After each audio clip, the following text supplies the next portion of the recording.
On a décidé d'avoir un mentor pour développer notre entreprise parce qu'on a toujours besoin de quelqu'un de l'extérieur qui nous écoute et qui nous permet d'avoir des temps de pause pour réfléchir à notre stratégie, répondre à certaines questions de l'entreprise, à prendre du recul.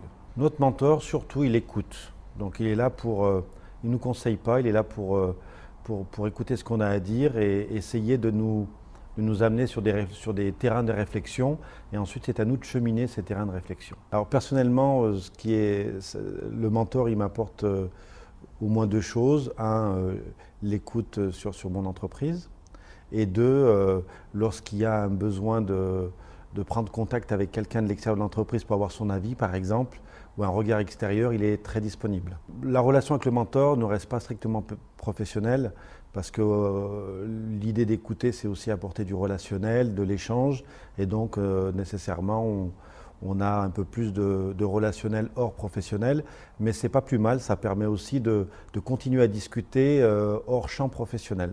J'ai fini un programme d'accompagnement avec l'IME il y a peu de temps, et cet accompagnement est vraiment très intéressant parce qu'il met en relation un chef d'entreprise expérimenté qui a un vrai parcours et qui n'a pas été parachuté à la tête d'une entreprise, mais qui vraiment a eu une carrière et un parcours d'entrepreneur, qui va accompagner une entreprise qui est en plein développement. Et donc j'ai pu bénéficier de ce programme grâce à l'IME, qui a permis de soulever des questions, trouver vraiment un autre axe de réflexion et d'être en mesure de prendre un peu de recul sur notre activité et puis voilà, se remettre en question et se poser les vraies problématiques de développement en étant accompagné par quelqu'un qui finalement n'a pas d'intérêt.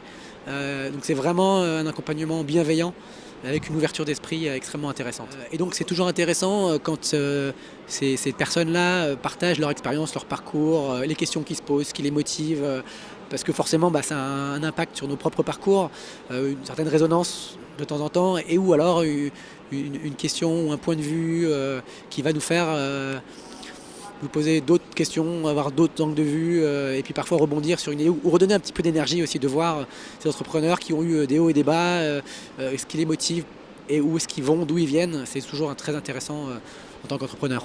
Donc c'est passé par beaucoup de choses et essentiellement Thibaut a été là pour nous apporter son expérience, mais pas de façon frontale en disant faites ci, faites ça. Ce qu'il a très très bien exécuté avec nous dans cette relation mentorale, c'est de nous poser les bonnes questions. C'est-à-dire nous mettre, charge à vous de trouver les réponses. Et charge à nous de trouver les réponses, et surtout de ressortir les réponses qui sont déjà en nous, en fait, parce qu'on connaît déjà les réponses, mais parfois elles sont difficiles, parfois c'est des décisions importantes et qu'on met longtemps à accoucher, et la relation avec le mentor permet d'accoucher beaucoup plus rapidement de ces décisions et de les exécuter beaucoup plus rapidement grâce à son expérience aussi. Je pense un des vrais atouts de la relation mentorale par rapport à un investisseur, par rapport même à un administrateur indépendant, c'est qu'on crée une relation qui est dénuée d'intérêt. Donc on n'a pas une prise de participation, le mentor n'a pas une prise de participation chez nous par exemple, donc on peut vraiment mentorer la personne, hein. Et d'ailleurs on a souvent ce discours-là, cet échange-là, c'est qu'avant tout il est là pour nous coacher nous en tant que personne plus que coacher la boîte, ce qui est très différent d'un investisseur ou d'un administrateur indépendant comme je disais. Oui, ça monte en gamme. À chaque fois on a l'impression que la marche est très forte. C'est vrai que j'ai démarré en tant qu'étudiant entrepreneur, donc j'ai eu la chance d'être accompagné par Dominique Restino et le MoveJ à ce moment-là, avec une mentor qui était Corinne Leibovitch, et ça m'a permis... Le guide.com, effectivement, ça m'a permis, je dirais, de passer du statut d'étudiant au statut d'entrepreneur, où il y a vraiment des transformations qui sont nécessaires.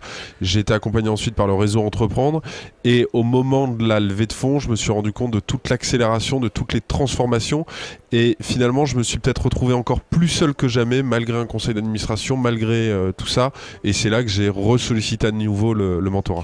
Les préoccupations que j'avais en tant qu'entrepreneur n'ont pas changé, mais mon approche et ma vision a changé par rapport à ça, et avoir un regard nouveau. Donc effectivement, c'est évident qu'une nouvelle fois le mentorat me fait passer d'une nouvelle étape dans ma vie peut-être plus perso, mais aussi forcément ma vie professionnelle.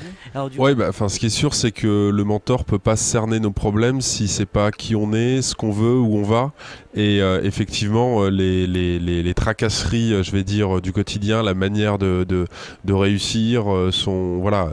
Oui, avec mon mentor, on parle d'entreprise, on parle de sport, on parle... voilà, et comme je sais pas si c'est propre au Nord ou à la province ou autre, mais il y a un côté très humain sur les préoccupations, les valeurs et la volonté. Et même si ça s'est fait dans le cadre d'un suivi de levée de fonds, la volonté c'est vraiment de durer et de se développer, donc on avance sur tous ces sujets.